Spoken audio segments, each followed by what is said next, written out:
Because that's, I probably have more competitive rounds when I play on the weekends with my buddies than they do on the LIV Tour. What Dan Patrick says here made me make this video. It's so delusional.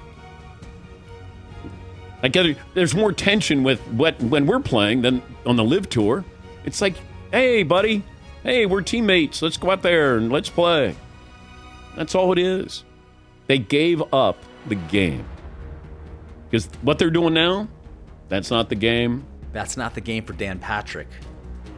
The game is keep it on Peacock like the PGA Tour. And they're not growing the game. Yeah, Paul. I think a guy like Phil also gave up a lifetime of goodwill by golf fans and sponsorships. I was looking at Arnold Palmer. Arnold Palmer made most of his money after he retired. Jack Nicklaus, by far, made most of his money off sponsorships well after he retired, because being a legend of the game in the golf game, it plays to the older crowd, and you can get sponsorships forever. Well, that's probably because Jack Nicklaus and Arnold Palmer didn't make a lot in their career as compared to now, and they also weren't offered a $200 million deal. YouTube, I'm addicted to it.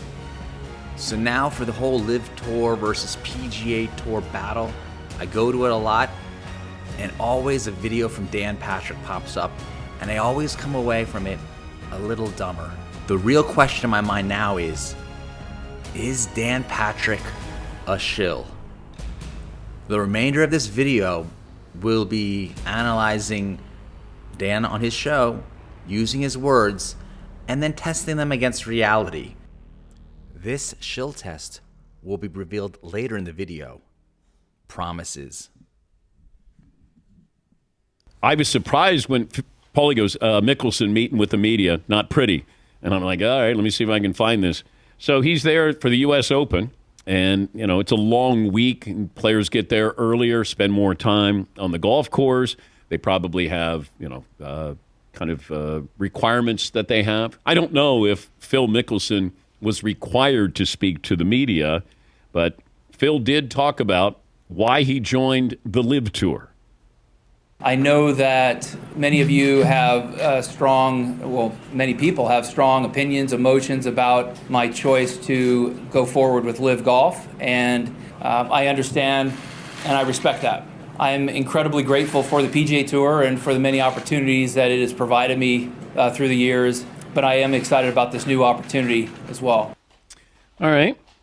You know, he was very measured. At this point, Dan starts projecting. According to Karen R. Koenig, projection refers to unconsciously taking unwanted emotions or traits you don't like about yourself and attributing them to someone else. A common example is a cheating spouse who suspects their partner is being unfaithful. And it almost felt like he was being held hostage. Like he had the beard or the growth, and he's out there. He can't be honest. He can't be honest. Wow. That's the pot calling the kettle black, isn't it, Dan Patrick? Now is where we follow the money. Dan Patrick, his show is on Peacock. You know what else is shown on Peacock? That's right, the PGA Tour. Tomorrow is the first round of the U.S. Open. So if you want to watch the Dan Patrick show or the first round of the U.S. Open, just go to Peacock. See how they're all kind of connected? Dan Patrick, Peacock, PGA Tour. Shill. He can't tell you, hey, I did it for the money. Dan, we know you did it for the money. Or, hey, I'm having gambling issues. Running with my theory that Dan Patrick is projecting onto Phil Mickelson, I Googled Dan Patrick and gambling, and here you go. Dan Patrick's past gambling problems have him concerned about legalized betting. In his own words, oh, I don't like it. I don't like the fact that it could be that easy to do it because I know that I was in hook, line, and sinker. I was in deep, but I ended up winning, but I was in a bad position there for a little while, and I didn't know how I'd pay it. And I never told my family. You can get into this because everyone thinks they're smarter than these guys, the Sharks, and I did too. And all of a sudden you double up, you lose 2 games, I lose the 1 o'clock and the 4 o'clock, and I double up on the Monday night game. This is classic projecting, folks. So I got to pay off gambling debt. Are you being held hostage, Dan? Do you still have to pay off gambling debt? Is that why you got to badmouth the LIV Tour on behalf of Peacock? Whatever it is, I mean, it's possible. The answers would have been really good if he could be honest. I don't know how much more honest Phil Mickelson could have been in that poorly thought out, potentially off-record interview with Alan Shipnuck. It was pretty straightforward. Do you want him just to say, hey, I did it for the money? Is that the honesty you need? But he was trying to dance around this, and he was asked if he's at peace with never playing on the PGA Tour again. Are you at peace with the real possibility of never playing on the PGA Tour again? They're asking Phil this at the US Open, where he's playing on the PGA Tour again. I am, again, very appreciative of the many memories, opportunities, experiences, friendships, relationships PGA Tour has provided, and those are going to last a lifetime. But I'm hopeful that I'll have a chance to create more. I don't think he answered the question. That's where you followed up. Are you at peace with never playing on the PGA Tour again, Phil? Phil did basically answer the question. He said he hopes he can still play it on it again. Do you really need to make it into like some kind of psychiatric analysis? He said he hopes he can play on the tour again. He's playing it at the US Open, and I'm pretty sure that the Masters has gone on record saying that they'll let him play again. He's a former Masters champion. Way to try to skew a weird narrative. Sometimes what you do is if you talk long enough, then you confuse the media, and we're like, I think he answered that. Dan, is your whole show basically you just talking long enough and baffling everybody with BS? Is this you in a nutshell? Do I ask it again? He also talked about wanting to play on the LIV Tour and the PGA Tour. If it's your preference, would you like to do both going forward if that comes to pass? My preference is to be able to choose which path I'd like, one or the other or both. I feel that, as I was saying to Ann, I gave as much back to the PGA Tour and the game of golf that I could throughout my 30 years here. And through my accomplishments on the course, I've earned a lifetime membership. I intend to keep that and then choose going forward which events to play and not. Okay. That's probably as honest as he got yesterday when he met with the media. Dan Patrick subtly trying to smear everything as if Phil wasn't honest the whole time. Very subtle.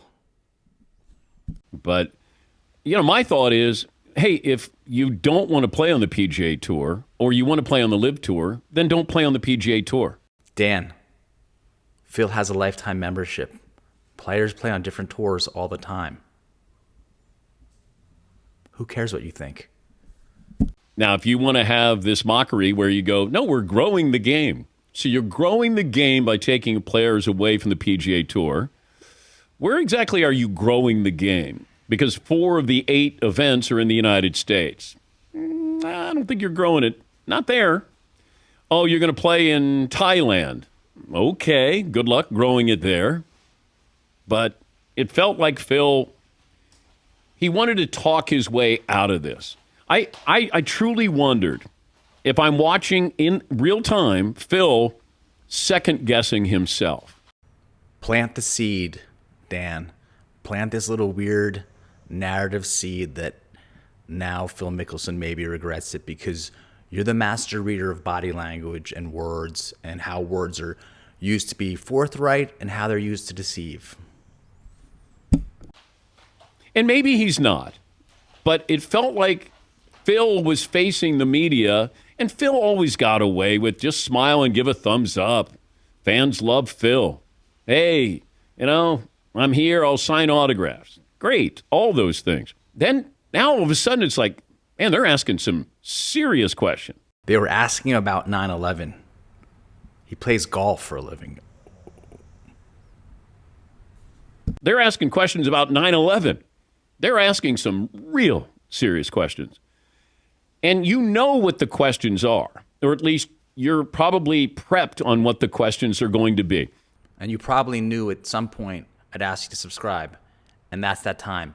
Hit that subscribe button. Maybe throw a comment. Definitely throw a like. I would hope that Ari Fleischer, who is the spokesperson for the LIV Tour, or your agent says, hey, by the way, you're going to get hit with this and this and this and this. How are we going to answer this? I don't know how the fans react. If I'm a fan and I'm out there, I probably don't like what Phil Mickelson's doing to my PGA Tour. I'm cool with it personally. Or Dustin Johnson is, or some of these other players.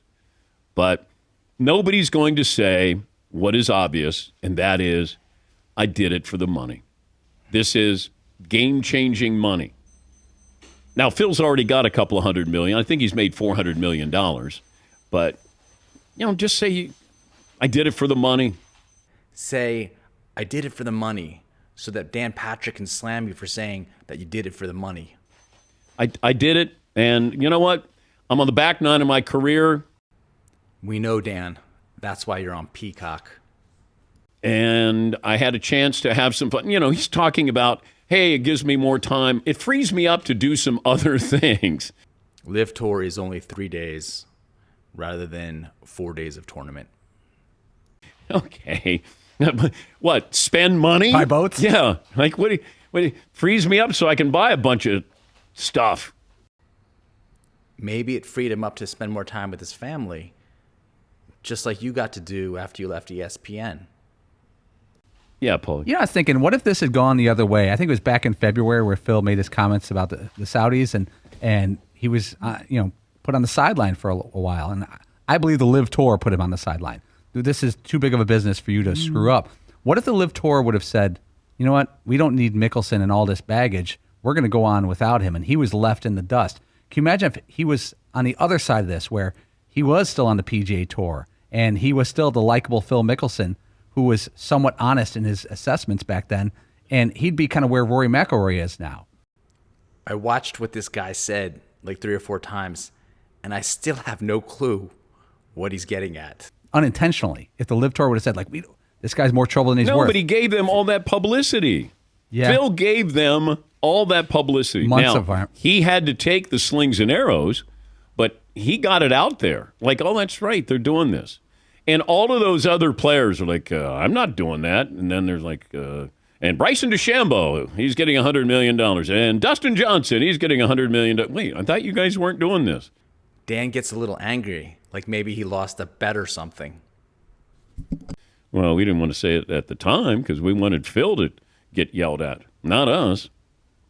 He got yelled at.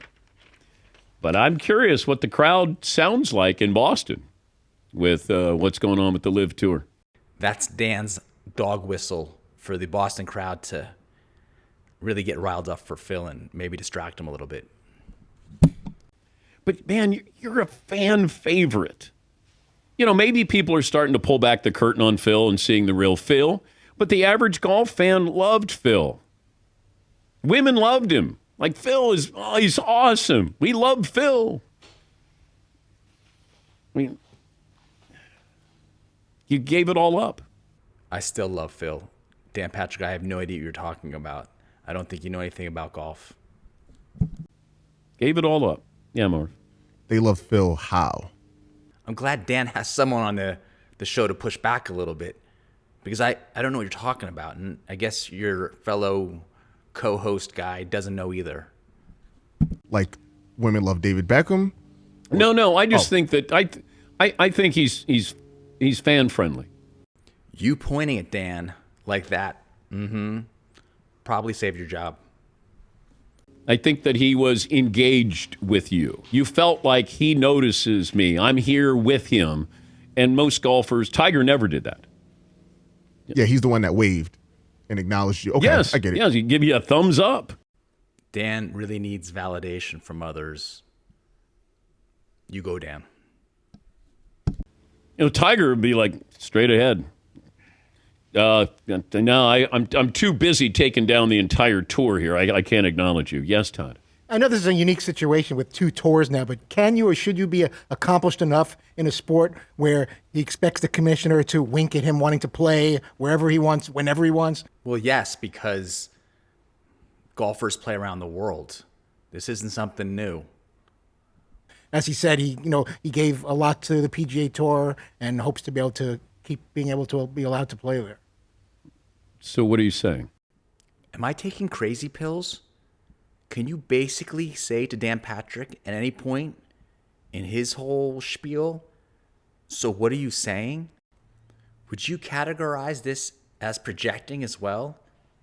When he's asking someone like this, so what are you saying? When nothing that Dan Patrick says the whole time is anything but nonsensical rambling? So should Jay Monahan be winking at someone like Phil Mickelson? Like whether it's a Tiger Woods or a couple of the greatest golfers that, we play in the LIV Tour, come back here when you feel like it. Well, what do you mean wink? Like allow him to play in PGA events whenever he wants and continue to do what he's doing at the LIV Tour. So now you don't know what the word wink means?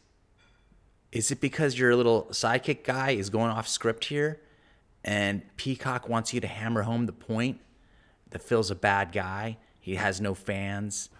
And play in the majors and play and do whatever he wants and play whenever he wants. No. Peacock doesn't want me to say that. Stop talking like that. You're making too much sense. Because that's what it sounds like Phil is expecting. He hopes to play in the future. Well, he's wrong. Well, he's wrong because I'm Dan Patrick and I know. And I don't approve of this message. Peacock, PGA Tour, good. Phil Mickelson, bad. I mean, he's hoping for that, but if I'm the commissioner of the PGA Tour? And you soon may be, because I don't think Jay Monahan is holding that spot for much longer. Wink. Every time I see Phil, I see a guy who is instrumental in starting a rival tour. I would not go, hey, Phil, glad to have you back. Wink, wink. Suddenly, Dan Patrick knows what winking means. You just saw that like 45 seconds ago. What does wink mean? Now he's winking. It'd be like, hey, Phil. That'd be it. But I can't imagine somebody's going to go, hey, Greg Norman, how are you? Greg Norman, hey, how are you?